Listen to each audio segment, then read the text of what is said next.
le chant qui créa l'univers, bien avant l'esprit qui planait sur la terre, bien avant que tu me formes de la poussière. Oh, oh, oh, tu rêvais du jour où tu pourrais m'aimer. Bien avant les premiers battements de mon cœur, bien avant que je m'éveille à ta douceur, bien avant mes doutes, mes joies et mes douleurs. Oh, oh, oh, tu rêvais du jour où je pourrais t'aimer. Tu rêvais du jour où je pourrais t'aimer. Abba Père, je suis à toi. Abba Père, je suis à toi. Abba Père, je suis à toi. Abba Père, je suis à toi.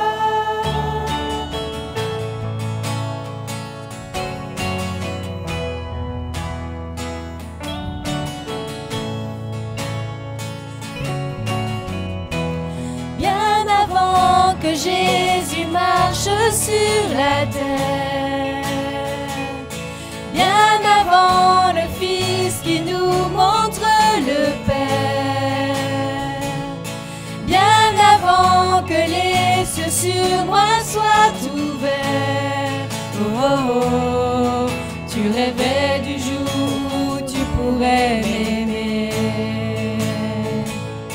Bien avant que mon péché brise ton cœur, bien avant que coule le sang et la sueur, bien avant les clous, le froid et la douleur. Oh, oh, oh, tu rêvais du jour où je pourrais t'aimer. Tu rêvais du jour où je pourrais t'aimer. Abba Père, je suis à toi. Abba Père, je suis à toi. Abba Père, je suis à toi. Abba Père, je suis à toi. Abba Père.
Oui, Seigneur, merci pour l'Esprit qui atteste en nos cœurs, Seigneur, que nous faisons partie d'une même famille et une seule, parce que nous pouvons dire oui, Abba Père.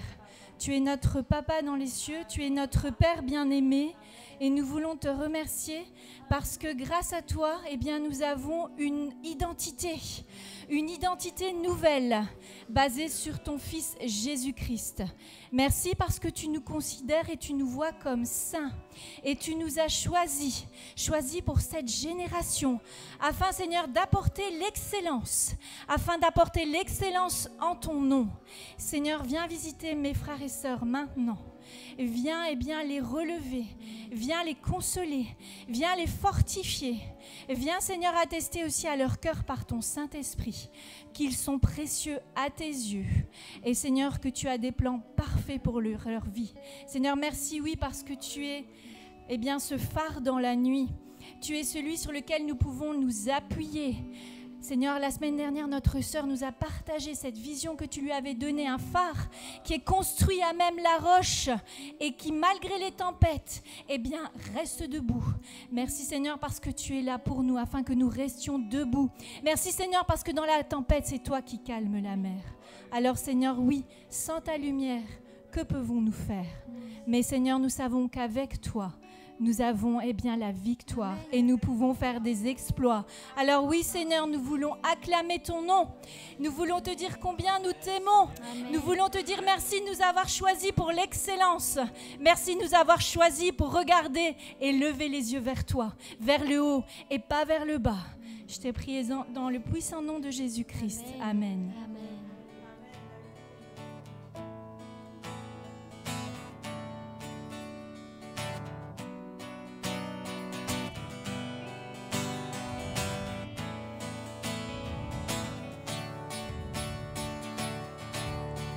Sans ta lumière, Seigneur, que ferions-nous dans ce monde, perdus au large, dans le brouillard, au gré des vents?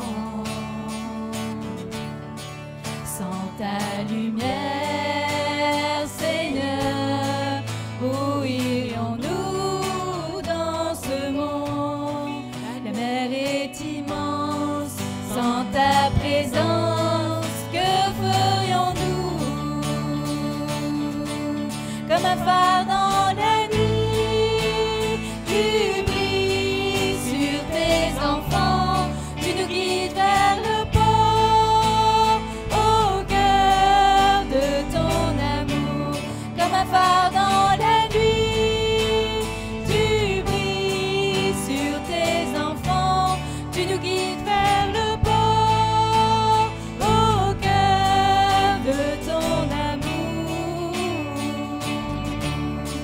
Sans ta lumière, Seigneur, que serions-nous dans ce monde en perdition, sans direction, cherchant la voie?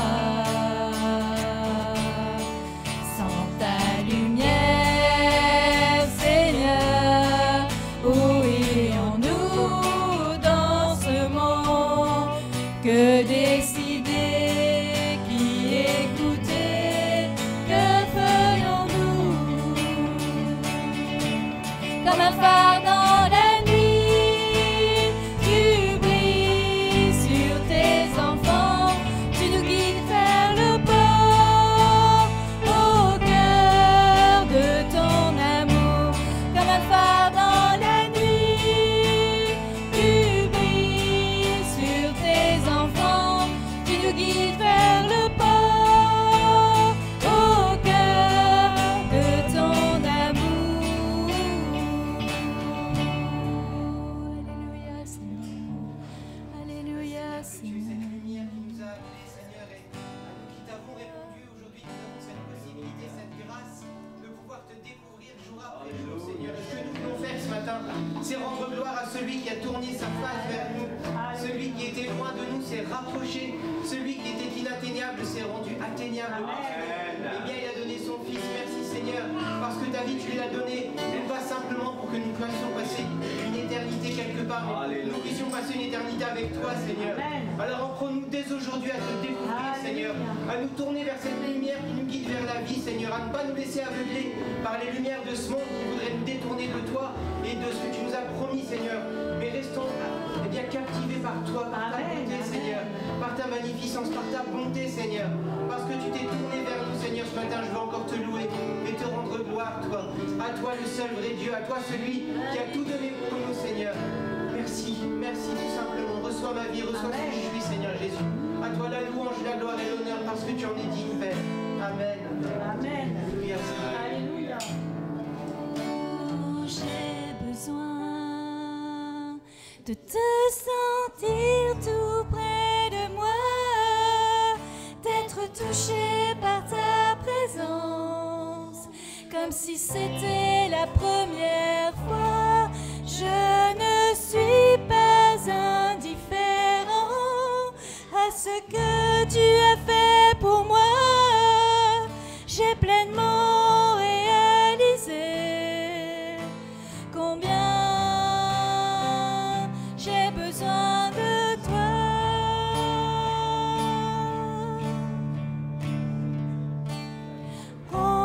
Remplis-moi de ta présence, viens m'inonder de ta puissance, comme une pluie sur ma vie, la puissance du Saint-Esprit, comme la rivière va à la mer.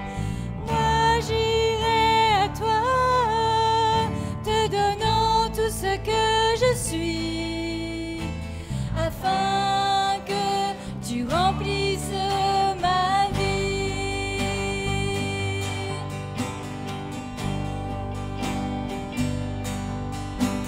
J'ai besoin de te sentir tout près de moi, d'être touché par ta présence, comme si c'était la première fois.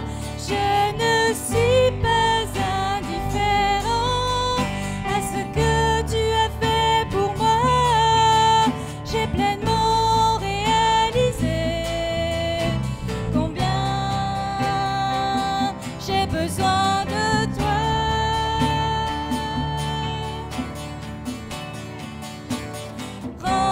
Remplis-moi de ta présence, viens m'inonder de ta puissance, comme une pluie sur ma vie, la puissance du Saint-Esprit, comme la rivière va à la mer.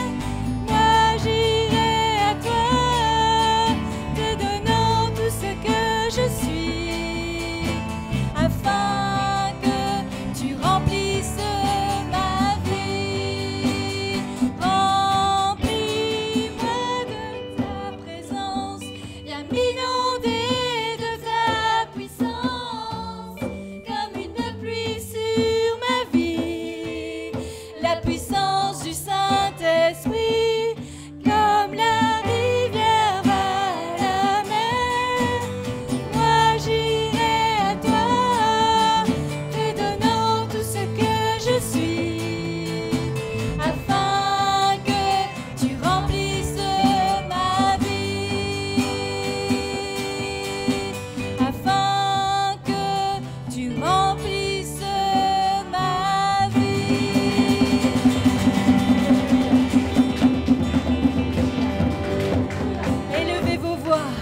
Élevez vos voix, afin d'élever Yeshua dans vos vies, afin d'élever Yeshua dans ce lieu. Dites-lui combien vous l'aimez, dites-lui combien vous le remerciez. Alléluia.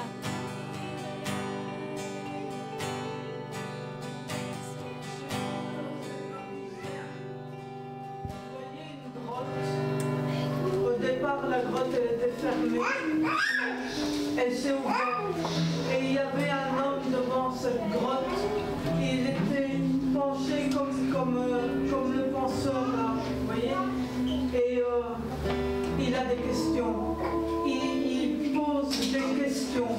Il cherche des réponses. Il a des décisions à prendre, mais il ne sait pas quoi faire. Il ne sait pas quoi dire, il ne sait pas où aller et comment faire. Le Seigneur a mis dans ton cœur, il a germé dans ton cœur des décisions à prendre. Et il faut que tu le fasses. Amen. Il faut que tu accomplisses ce que le Seigneur a germé dans ton cœur. Réponds à ce que Dieu te demande de faire. Fais-le.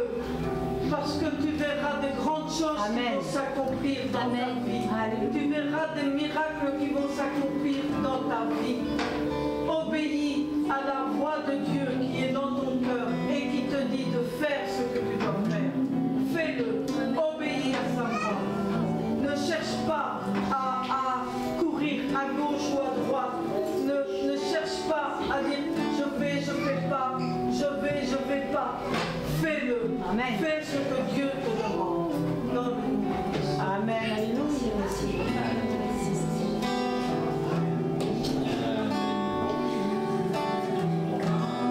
Il descend, puis tout s'arrête. Il y a transfert entre ciel et terre. Quand il descend, l'atmosphère change. Il y a transfert entre ciel et terre. Quand il descend, oui, tout s'arrête. Il y a transfert entre ciel et terre. Quand il descend,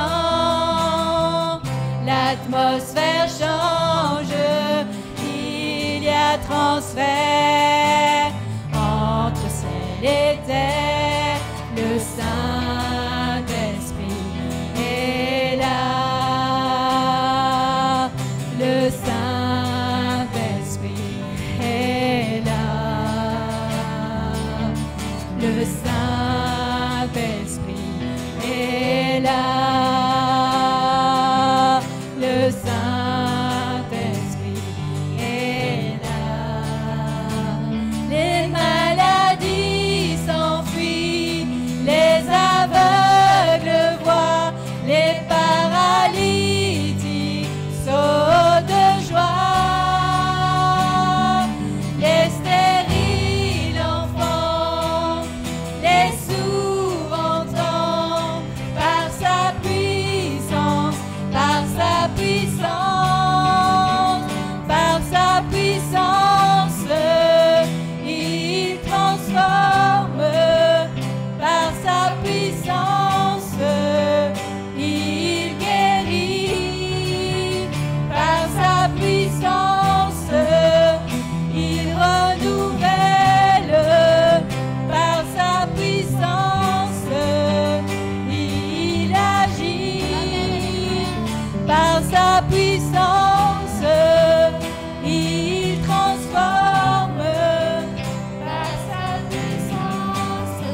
quand il descend.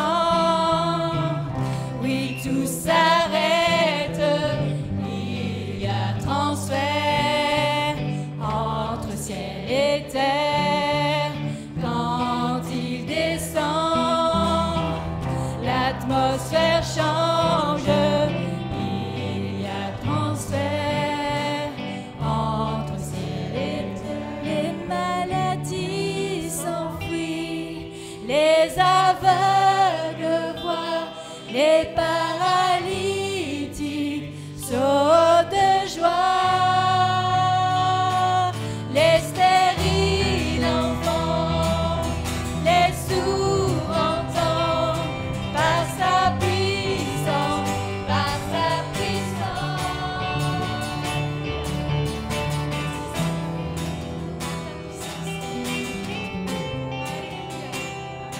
Nous avons ta puissance en ce lieu, Seigneur. De tout notre cœur, Seigneur. Et avec foi, Seigneur, nous savons que le ciel est ouvert. Seigneur, merci parce qu'il y a transfert entre le ciel et la terre. Alléluia. Oh, les chats,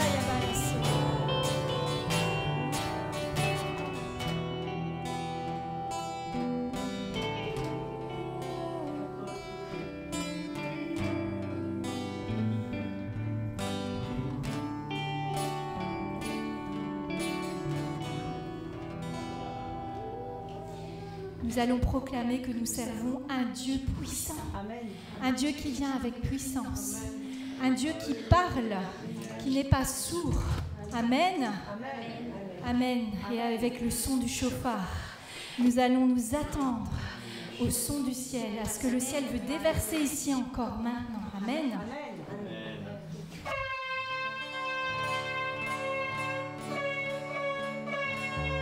Alléluia.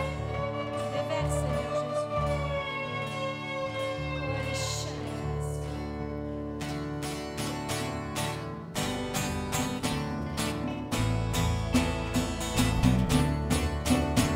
Jésus. Jésus-Christ est Seigneur pour l'éternité. Il est Seigneur.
la technique.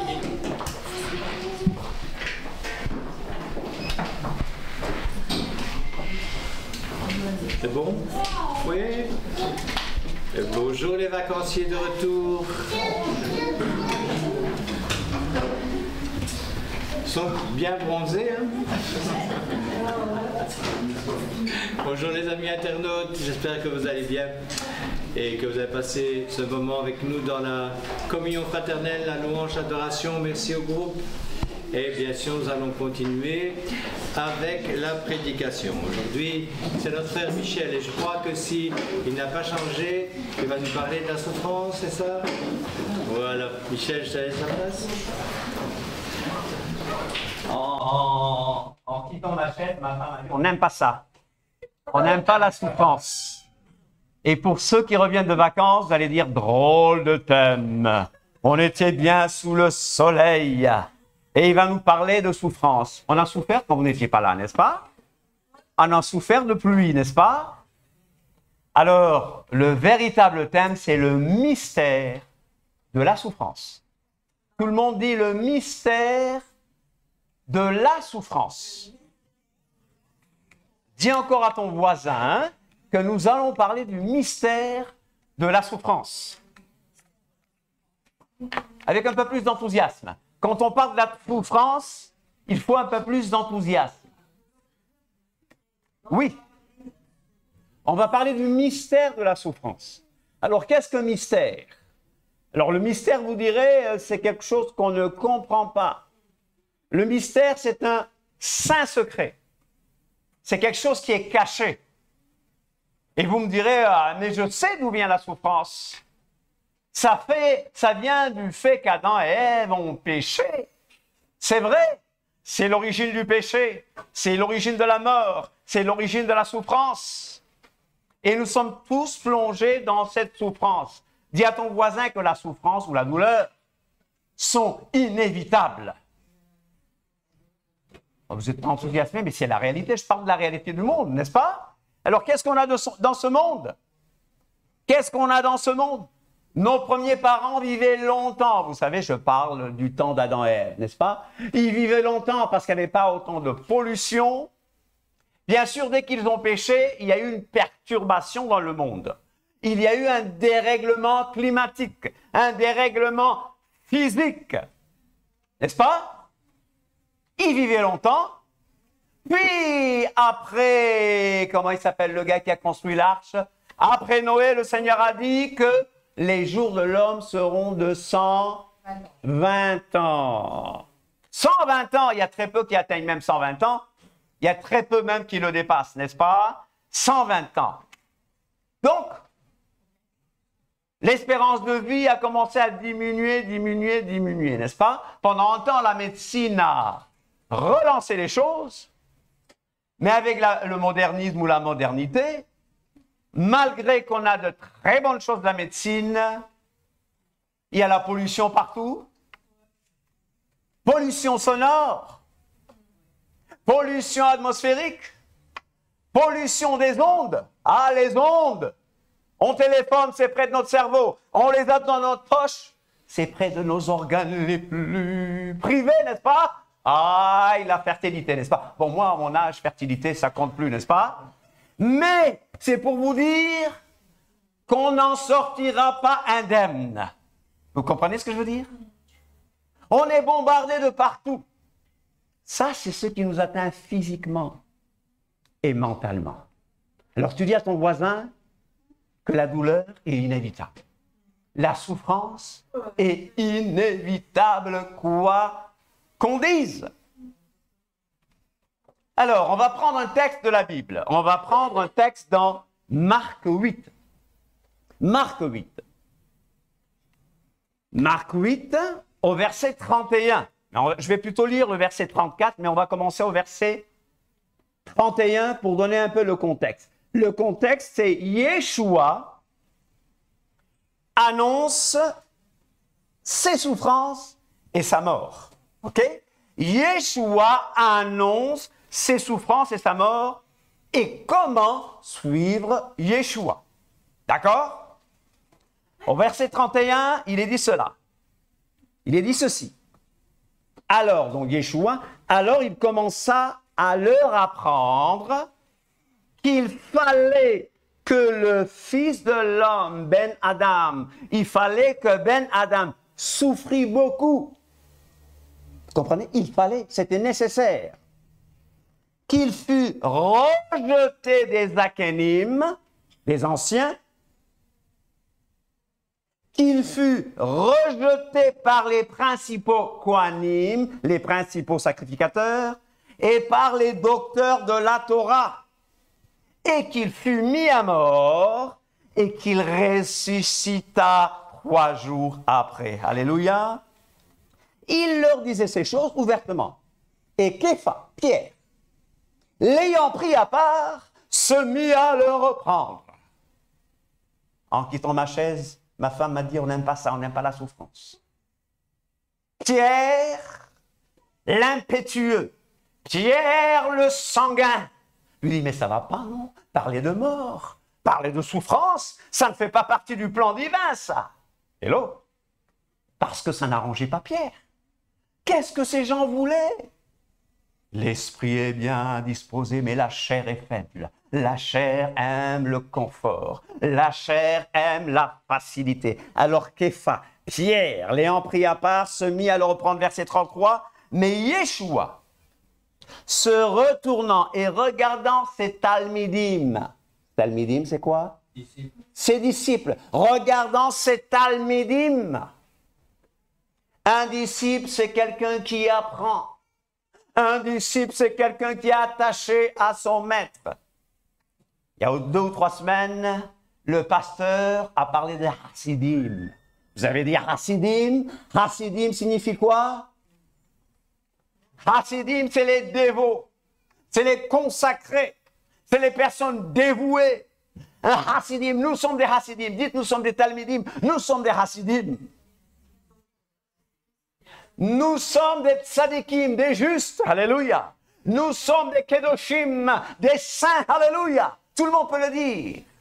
Là, il s'adresse à ses disciples, à ses talmidim, et il leur dit ceci. Il se retourne et regardant ses disciples, reprimanda Pierre. Il regarde ses talmidim pour qu'ils comprennent vraiment ce qui se passe. Ce n'est pas une reprimande privée, c'est une reprimande publique. Et dit, arrière de moi, Hassatan, arrière de moi, Hassatan, car tu ne conçois pas les choses d'Élohim, tu n'as que des pensées humaines. Vous allez dire, mais les pensées humaines, c'est d'être dans le confort, d'être bien, d'être cool, d'être serein. Je ne dis pas le mot zen parce que ça vient du bouddhisme zen, mais beaucoup de gens disent zen, je n'utilise pas le mot zen, mais c'est être bien, c'est être serein, c'est être cool. Oui. Ayant appelé la foule avec ses disciples, parce qu'il y avait toujours une foule qui suivait de loin, n'est-ce pas? Il y avait ses proches. Il y avait des gens qui étaient plus proches de lui que d'autres. Mais il y avait cette foule qui suivait pour les avantages, pour les miracles, pour les guérisons. Il y avait cette foule qui était là, n'est-ce pas? Puis ayant appelé la foule avec ses disciples, il leur dit, si quelqu'un veut venir après moi, qu'il renonce à lui-même. Oh, qu'il se charge de son poteau d'exécution. Ah, faut pas dire poteau d'exécution, c'est les sectes ça qui disent ça, c'est les témoins de Jéhovah. Mais c'est ça l'original, hein? Stauros. Crux nous a donné le mot croix en français, n'est-ce pas? Crux en latin nous a donné le mot croix. Mais l'original nous parle d'un poteau de supplice, d'un poteau de torture. Rien à voir avec ces belles croix pectorales ou ces belles croix murales, n'est-ce pas? Bien poncées, bien préparées, bien vernies, n'est-ce pas? Nous parlons d'une chose rugueuse, d'une chose vilaine. Donc il dit qu'il renonce à lui-même, qu'il se charge de son poteau d'exécution, qu'il se charge de sa croix et qu'il me suive. On a l'habitude de dire aux gens, venez à Jésus et vous serez guéris, venez et vous aurez la vie. Et on oublie de nous dire et de leur dire qu'est-ce que Yeshua a vraiment prêché.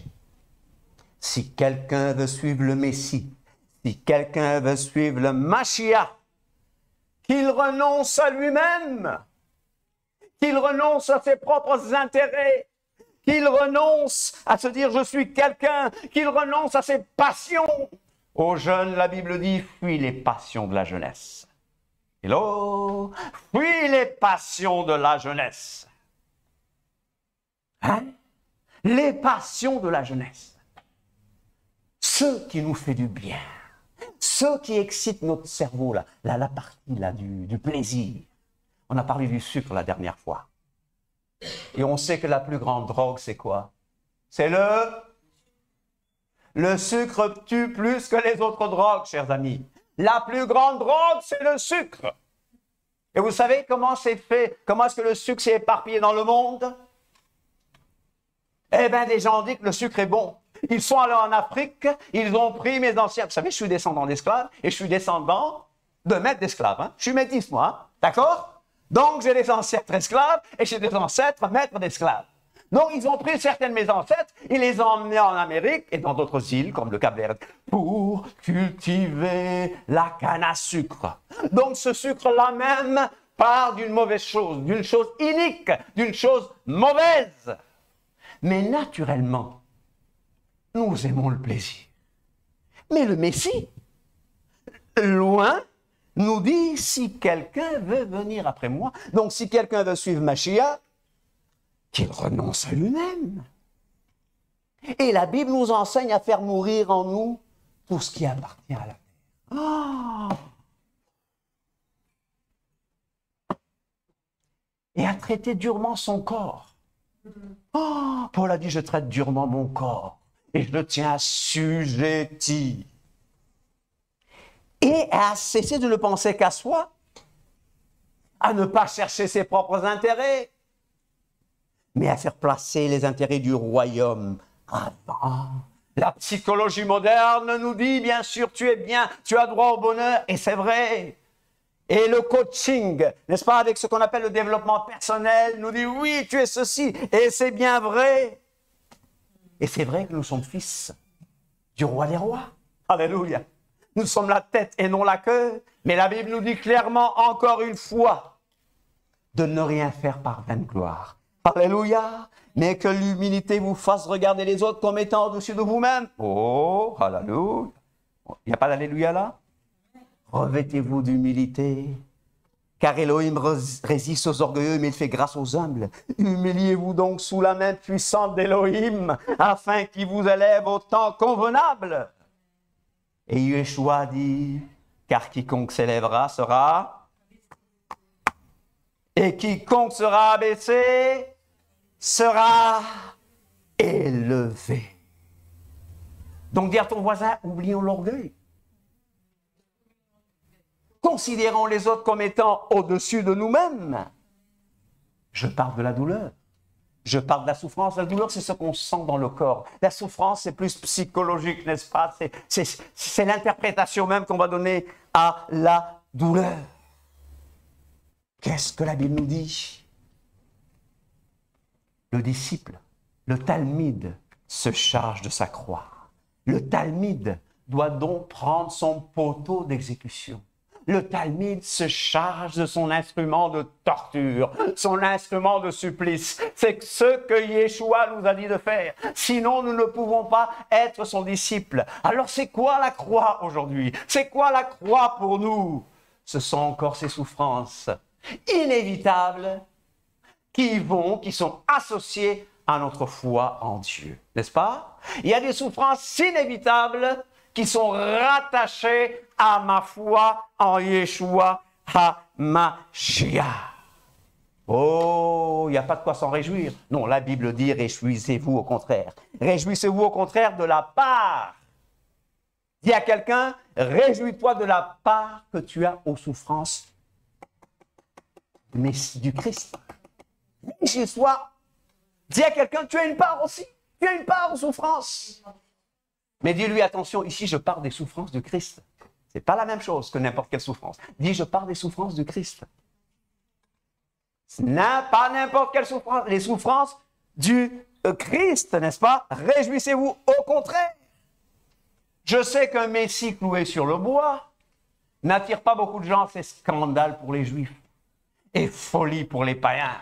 La croix, c'est un scandale pour le Juif. Et en plus de ça, les gens ont fait des croix comme ça, sous cette forme-là, pour les tuer, pour massacrer les Juifs. Vous connaissez ces gens-là? Hein?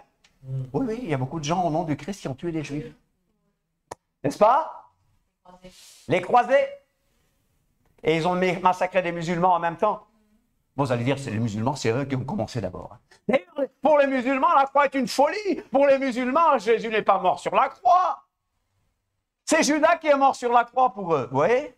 Donc, déjà que beaucoup ne comprennent pas ce qu'est la croix, c'est un scandale pour eux, mais Yeshua insiste.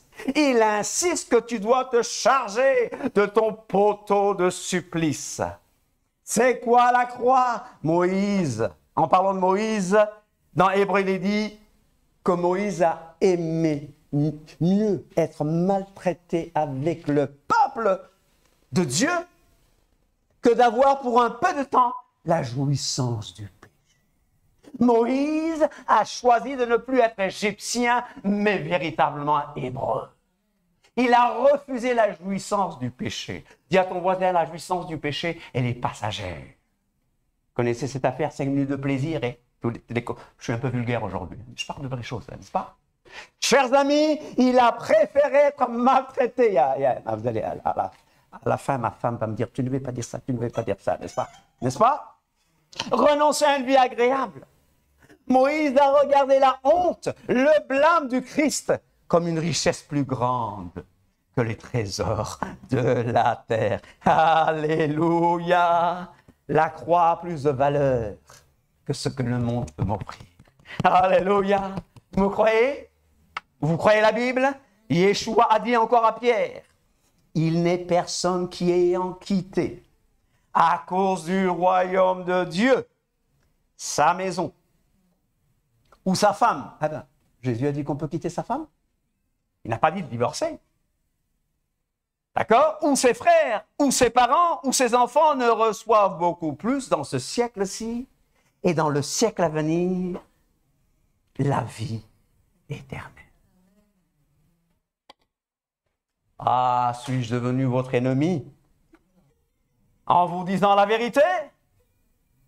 Eh bien, une fois, quand j'étais pasteur à Dakar, je prêche sur la croix, il y a quelqu'un à la fête qui dit, mais pasteur, les messages. Je dis, quoi? Ici, c'est la croix que nous prêchons. Mais la personne a quitté, bien sûr. Elle est allée vers ces coins où on leur donne l'évangile de pacotille, l'évangile Mercedes, l'évangile... Et ce sont des gens susceptibles de me regarder. Hein. Je n'ai pas donné leur nom. Là,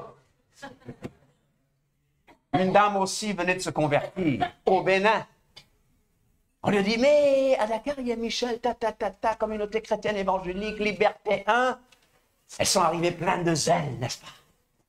Alors, quelques jours après, elles passent près de Bougainvilliers. Vous connaissez l'arbre qui s'appelle Bougainvilliers? Il y a des épines, n'est-ce pas? Il y a une épine qui la prend. Ici, elle vient me voir, elle me dit, dis à Dieu de ne pas me faire ça. Elle était nouvelle, n'est-ce pas? Ça, je ne le veux pas. Dans ma tête, je me dis, tu n'as encore rien vu. Tu n'as encore rien vu. Passez près d'un rosier et que le rosier vous pique. Vous direz, dites à Dieu que je ne veux pas ça. Oh. Hello. Il y a une autre personne, j'ai prêché sur le retour de Jésus, la personne me regarde. Et une autre, j'ai prêché encore sur la croix. Hein, tu sais de qui je parle, elle est décédée, cette personne. J'enseigne, c'était le Shabbat, n'est-ce pas? J'enseigne, je dis, mais quiconque cherchera à vivre pieusement sera persécuté. Je donne les versets. La personne assise près de moi comme ça qui me dit, qu'est-ce que ça m'apporte? Et tu te dis, mais c'est pas possible. Qu'est-ce que ça m'apporte? Je dis, mais est-ce que nous lisons la Bible ou nous avons préféré être contaminés par l'évangile de la prospérité? Et maintenant, est-ce la faveur des hommes que je désire ou celle de Dieu? Est-ce que je cherche à plaire aux hommes? Si je plaisais encore aux hommes, je ne serais pas serviteur de Mashiach. Paul a dit, alléluia, cette croix, cette souffrance-là, elle a pour effet de nous séparer du monde, de sa puissance, de nous purifier. Et tu ne dois pas avoir honte, parce que si quelqu'un souffre comme chrétien, qu'il n'en ait point honte. C'est souffrir selon la volonté de Dieu, en remettant son âme au fidèle Créateur, en faisant ce qui est bien. Prendre sa croix, c'est donc de ne pas avoir honte d'appartenir à Christ, de ne pas avoir honte de Christ et de ses paroles, et de ne pas le renier devant cette génération perverse et adultère. Paul a dit, j'ai été crucifié avec Christ. Ce n'est plus moi qui vis, c'est Christ qui vit en moi. Et encore, le monde est crucifié pour moi comme je le suis pour le monde. Dis à ton voisin que dès que tu viens au Seigneur Jésus, dès que tu viens au Seigneur Jésus, tu as d'office 3 ennemis. Pam! Tu te convertis au Seigneur, cadeau. Voilà, cadeau. Tu as 3 ennemis.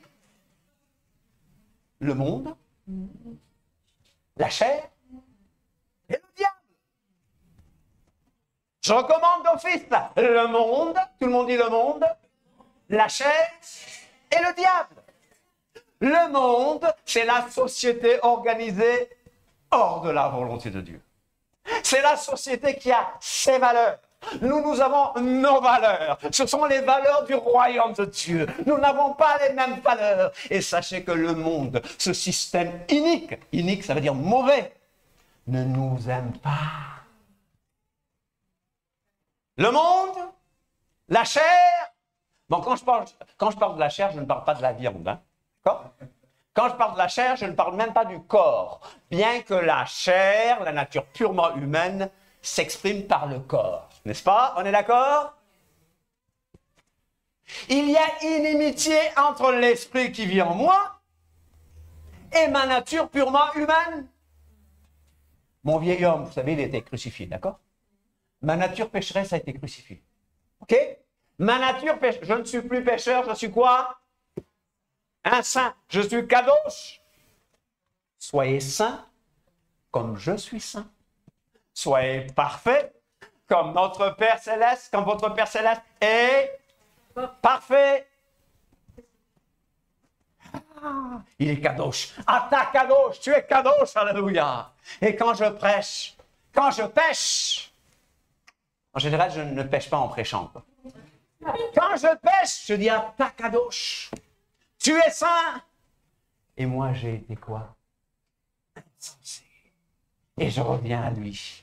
Mais mon vieil homme a été crucifié sur la croix. Le jour où j'ai dit oui à Yeshua, le Saint-Esprit a pris mon vieil homme et l'a cloué sur la croix et il ne sort pas vivant de la croix. Mais la nature humaine est toujours là. Et Paul nous a enseigné que dans la nature humaine, il y a un autre principe, il y a une autre loi. Le principe du péché, la puissance du péché, qui combat contre la loi de mon entendement. Donc dans mon corps, dans mes membres, il y a une autre loi. Il y a la loi de mon entendement. Et je dois être bien. Mais je prends plaisir à la loi de Dieu. Je prends plaisir à la Torah selon mon être intérieur, selon mon esprit. Mon esprit, il aime la Torah. Mon esprit aime la sainteté. Ma chair aime un peu moins la sainteté. Mon corps aime un peu moins l'inconfort. Mais la Bible nous dit ceci. Si vous vivez selon la chair, vous mourrez. Mais si par l'esprit vous faites mourir les actions du corps, vous vivrez. Une fois en prêchant l'évangile, j'ai dit, mais c'est un appel à la mortification. Non! Les gens refusent le mot mortification. Mais qu'est-ce qu'on doit faire quant au péché? C'est prendre un gros couteau comme ça, spirituel.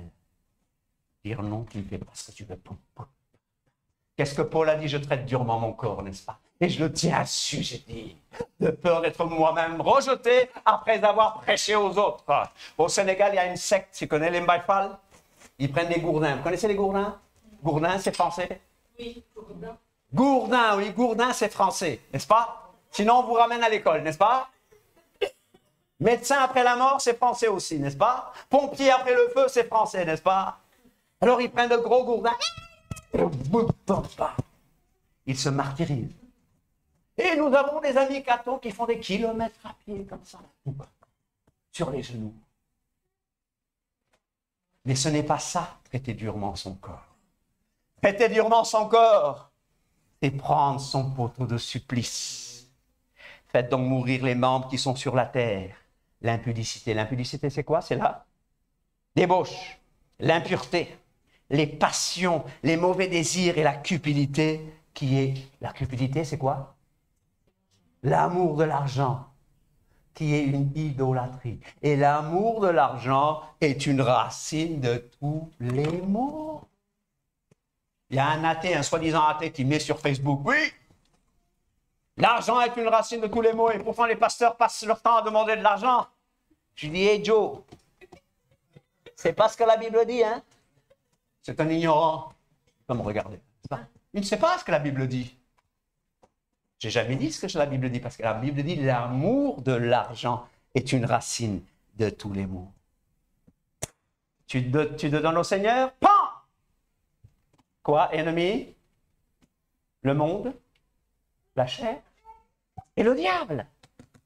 Et même nous, en tant que prédicateurs, nous devons très faire attention. Nous devons faire attention de la manière la plus noble.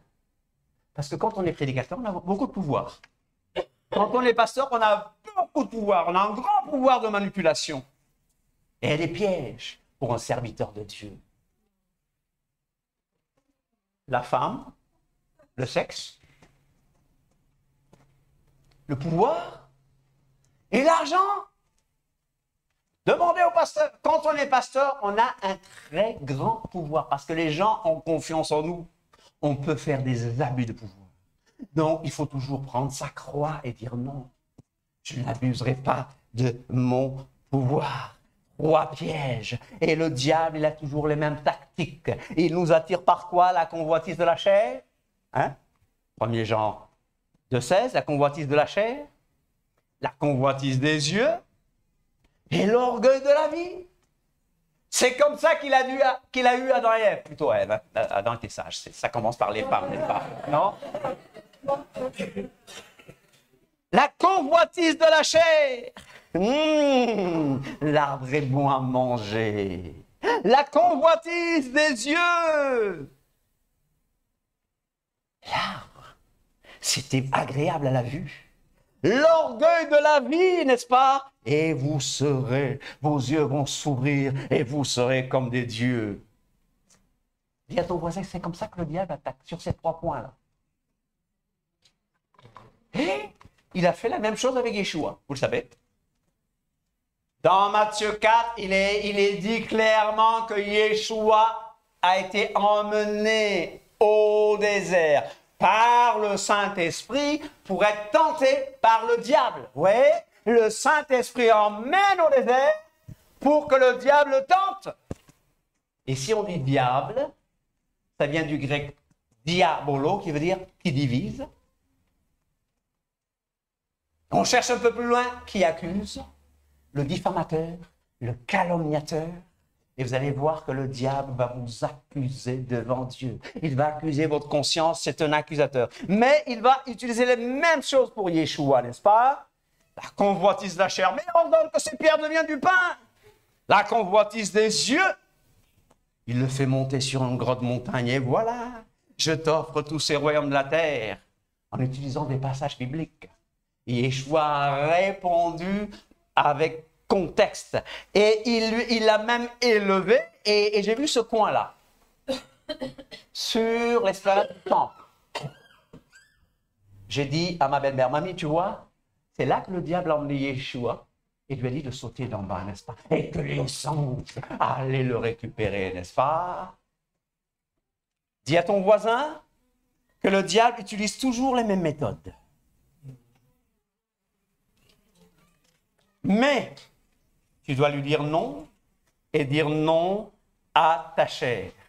On doit dire ceci à Dieu, non pas ma volonté, mais ta volonté. Amen. Que ma volonté ne se fasse pas, Seigneur. Non pas ma volonté, mais ta volonté.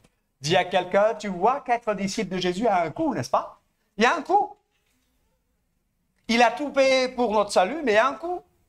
De grandes foules faisaient route avec Jésus. Il se retourna et leur dit, si quelqu'un vient à moi, s'il n'est pas son père, sa mère, sa femme, ses enfants, ses frères et ses sœurs, et même sa propre vie, il ne peut être mon disciple. Et quiconque ne porte pas son poteau de torture et ne me suit pas, ne peut être mon disciple.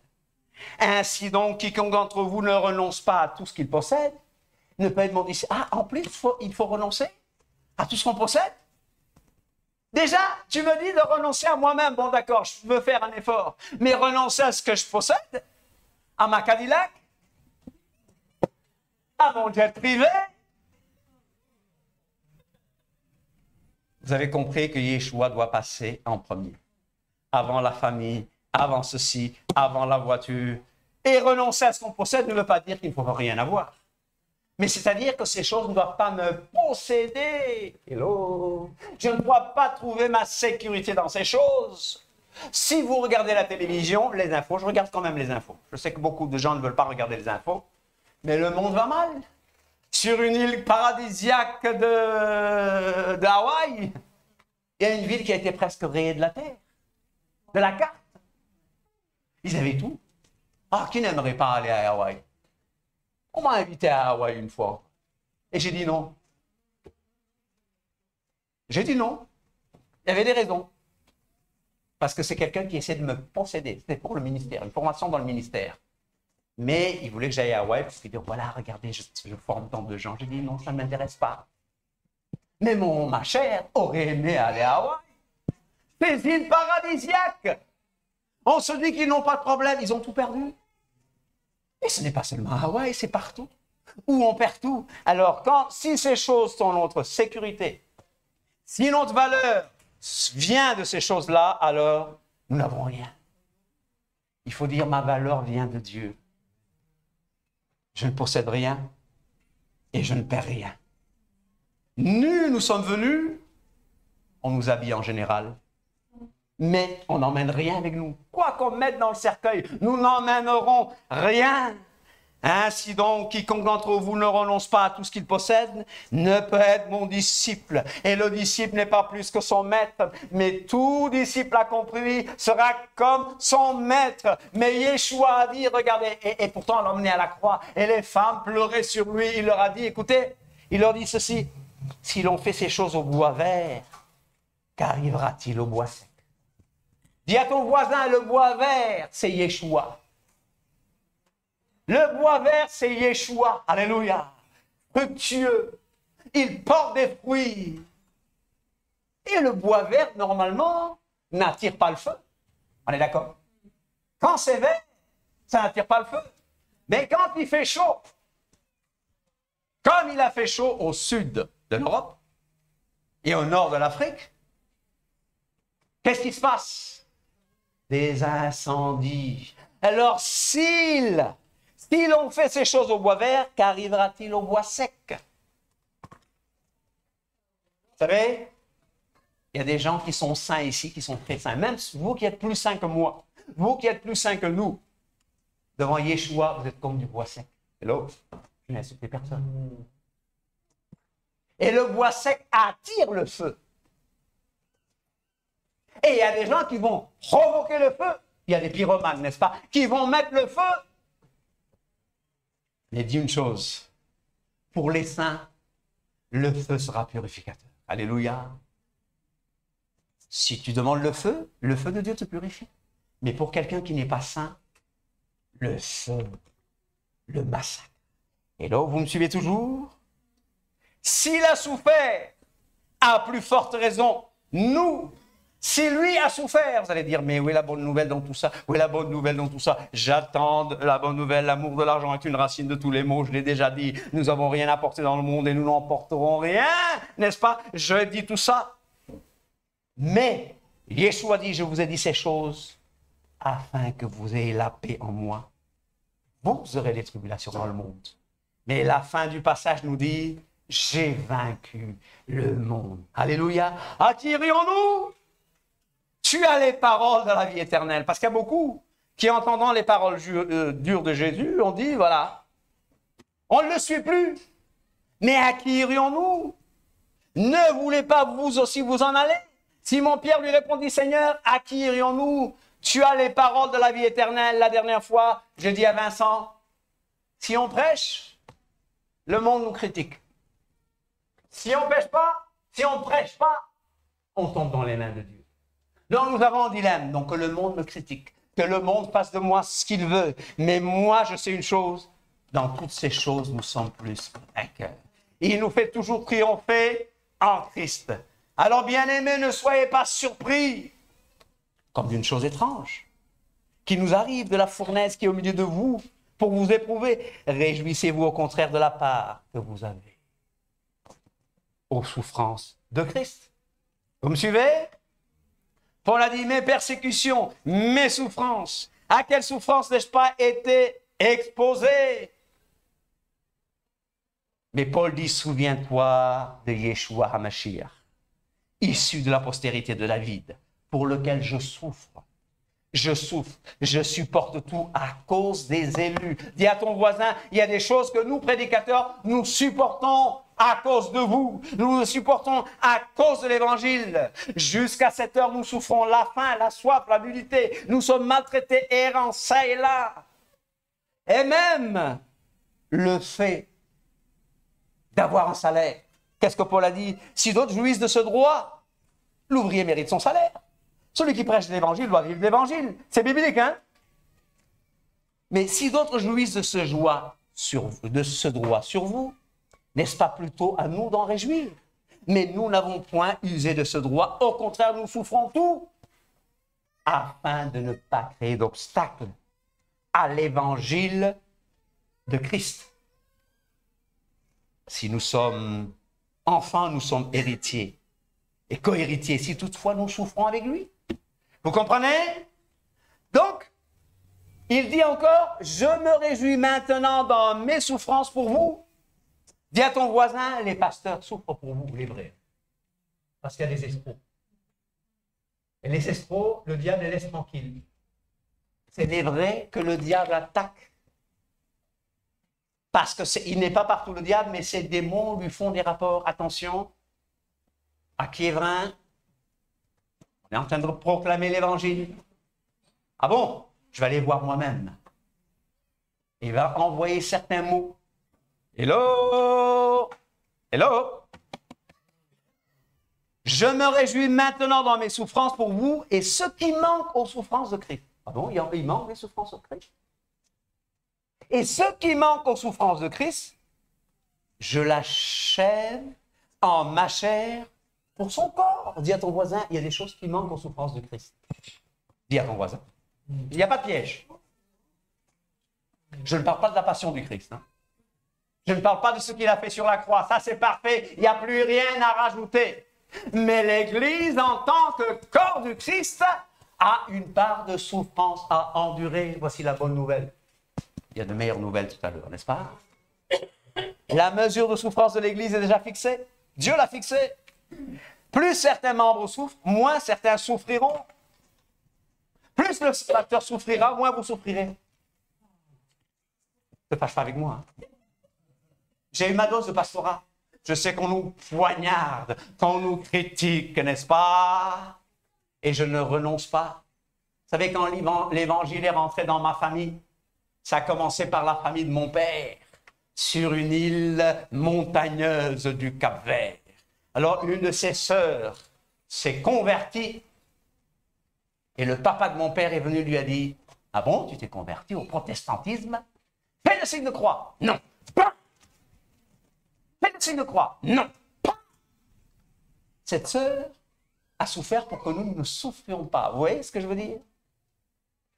Mais quand quelqu'un souffre, tous les autres souffrent. Alléluia. Vous serez mes martyrs. Car de même que les souffrances de Christ abondent en nous, de même notre consolation abonde par Christ. Il y a une consolation, il y a une espérance, la paix dans les souffrances. En maturité, vous verrez et vous direz, oui Seigneur, j'irai jusqu'au bout. Oui Seigneur. Et je rappelle ces souffrances, ces maladies. Maladies mentales, souffrances mentales inévitables. Mais là, dis à ton voisin, la croix, je peux l'accepter. Ne dis pas que ta maladie, c'est ta croix. Ne dis pas. Parce que la croix, il ne faut pas dire à Dieu de t'enlever la croix. D'accord? Vous comprenez ce que je veux dire? Il y a une différence entre la souffrance de la croix et la souffrance dont on doit se débarrasser et refuser. Et je vous donne le pouvoir, Yeshua dit, de marcher sur les serpents et sur les scorpions et sur toute la puissance de l'ennemi. Et rien ne pourra vous nuire. Oui, il y a des choses que Dieu permet. Qu'est-ce que Dieu a permis à Paul? Qu'un ange de Satan lui soit envoyé, oui, une écharpe dans la chaise, pour le souffleter, pour le gifler, à cause de cette grande révélation qu'il avait, n'est-ce pas? Et il dit, j'ai prié le Seigneur de l'éloigner de moi. Et il m'a dit, ma grâce te suffit, car ma puissance s'accomplit dans la faiblesse. Alors il y a un grand débat, je vais terminer avec le grand débat. Il y a un grand débat théologique, finalement c'est le diable qui donne quoi? C'est Dieu qui donne ceci, c'est Dieu qui donne la maladie ou c'est le diable? N'est-ce pas? On réfléchit, mais dis à ton voisin que ce débat-là n'a même pas de sens. Parce que dans toute maladie, dans tout problème, dis au Seigneur, je te vois dedans, je te mets dedans, je vois ta présence, je ne suis pas seul. Mon Père, s'il est possible que cette coupe s'éloigne de moi, toutefois non pas ce que je veux, mais ce que tu veux. Ce que tu veux. Est-ce que Dieu aime que nous souffrions? Est-ce que Dieu blesse les gens de temps en temps? Non? Dieu ne blesse jamais? Sachez donc que c'est moi qui suis Dieu et il n'y a point de Dieu près de moi. Je fais vivre et je fais mourir. Je blesse et je guéris. Deutéronome 32, 39. Et personne ne délivre de ma main. Ah, dans le monde visible, bien sûr. Yeshua qui va à la croix. Oh, ça c'est le diable. Et pourtant Jésus n'a pas dit éloigne ça de moi. Ce sont des paroles de vous aviez médité de me faire du mal. Vous connaissez cette phrase? Vous avez médité de me faire du mal. Quelqu'un a dit que le croyant doit avoir la vision 50-20. Vous connaissez la vision 50-20? Normalement, c'est vision 20-20, n'est-ce pas? Vous êtes fatigué, n'est-ce pas? Mais à la vision 20-20.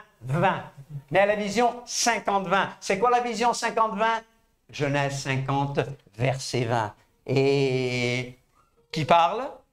Qui parle? Qui est devenu Premier ministre en Égypte? C'est qui? Vous aviez médité de me faire du mal? Dieu l'a changé en bien pour accomplir ce qui arrive aujourd'hui pour sauver la vie à un peuple nombreux. Le diable peut avoir de mauvaises intentions. Le monde peut avoir des mauvaises intentions, mais le diable peut faire ce qu'il veut. Mais toute chose concourt au bien de ceux qui aiment Dieu. On va terminer en lisant une partie de Job. Vous êtes d'accord avec moi?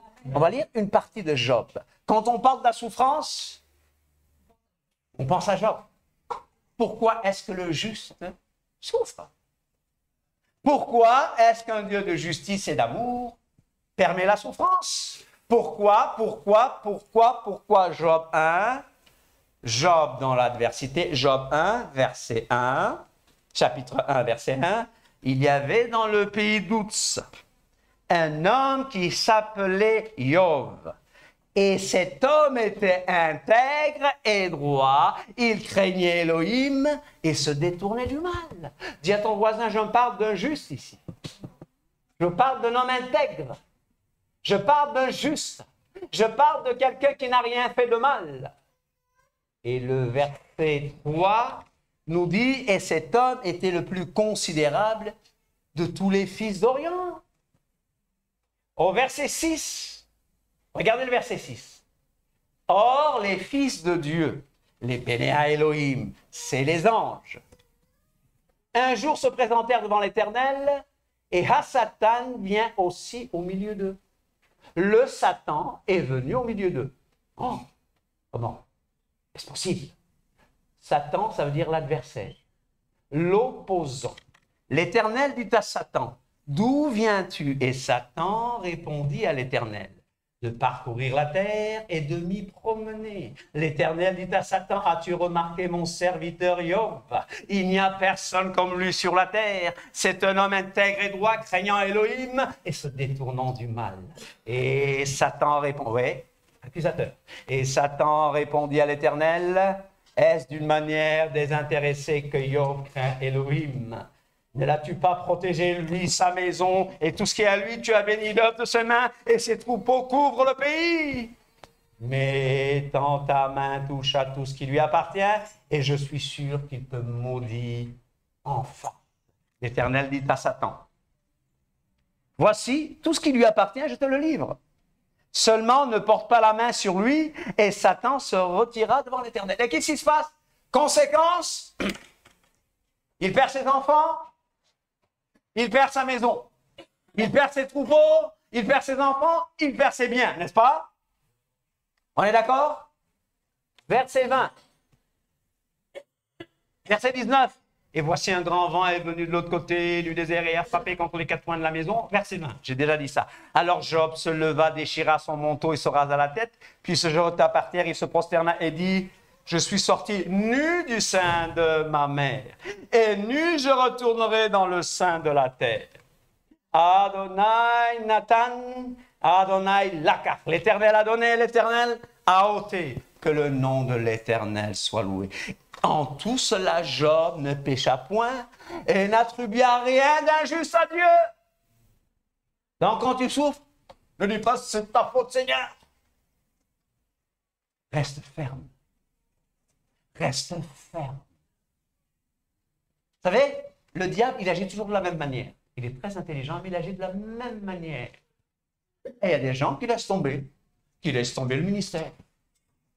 Moi, je vous ai parlé des drames que j'ai eus, 2 grands drames, et au 2e drame, je faisais l'enterrement moi-même, et j'ai dit, le diable ne me découragera jamais. Et toute la salle, il y avait 300, 400 personnes dans la salle, dans le grand temple de Dakar. Tout le monde a applaudi, parce que je démontrais au monde, et au monde spirituel, au monde visible, au monde spirituel, que rien ne me fera lâcher Yeshua Mashiach. Rien ne me détournera de ce ministère. Oui, il peut tout faire, mais il ne m'arrêtera pas. Chapitre 2.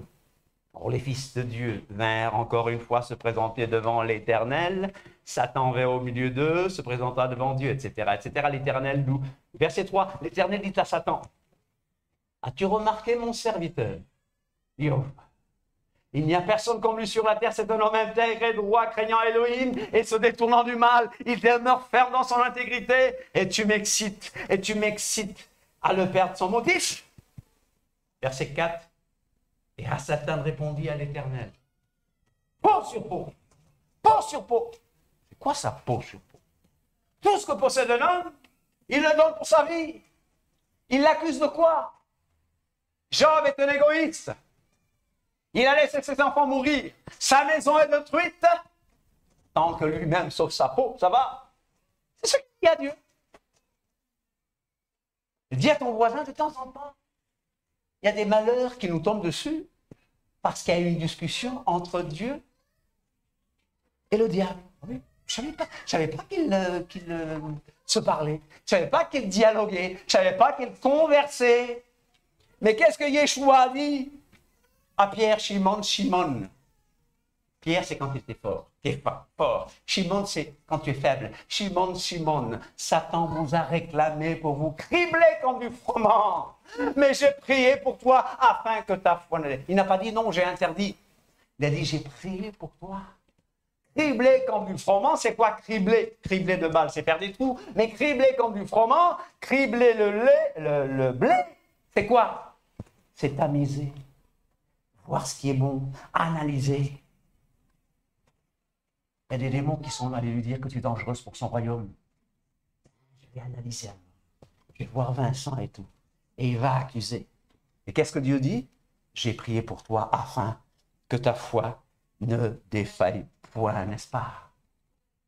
Et bien sûr, nous sommes humains. Job, qu'est-ce qu'il dit? Pourquoi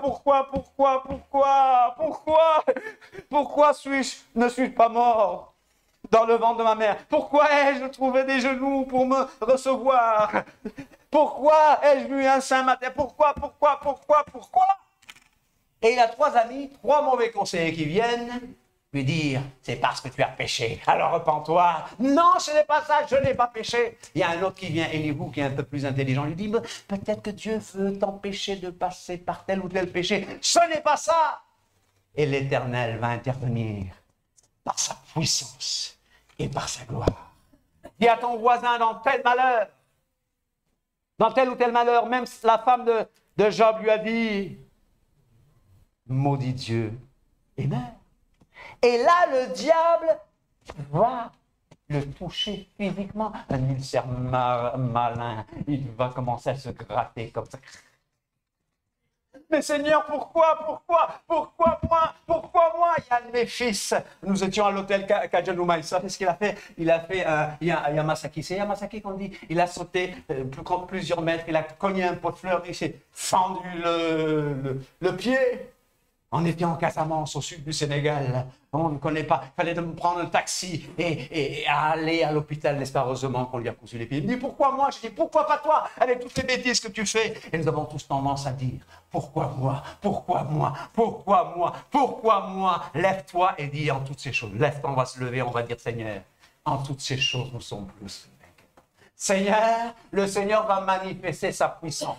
Le Seigneur n'a pas donné les réponses qu'il attendait, mais le Seigneur a manifesté sa puissance. Et la fin de l'histoire, bien sûr, Dieu a condamné ces gens qui ont dit que c'est à cause de ton péché. C'est à cause de ton péché que Dieu les a condamnés. Et Dieu a restauré Job et lui a donné beaucoup plus que ce qu'il avait.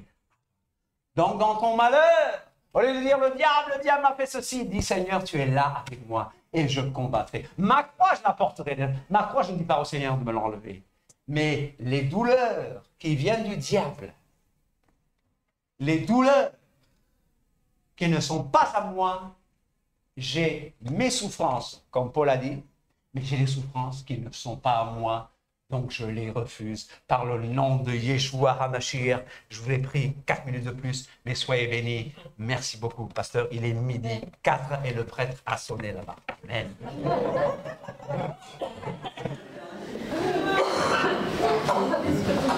Oui, on a été obligé de prévenir le curé de la paroisse que Michel se souvienne qu'il ne va pas dépasser. Voilà, ceci dit, merci Michel pour ce message qui nous rappelle les réalités de l'Évangile. Ce sont des réalités qu'on n'aime pas entendre souvent, mais qui sont pourtant vérifiables bibliquement. Mais nous sommes plus que vainqueurs en Christ. Amen. Amen.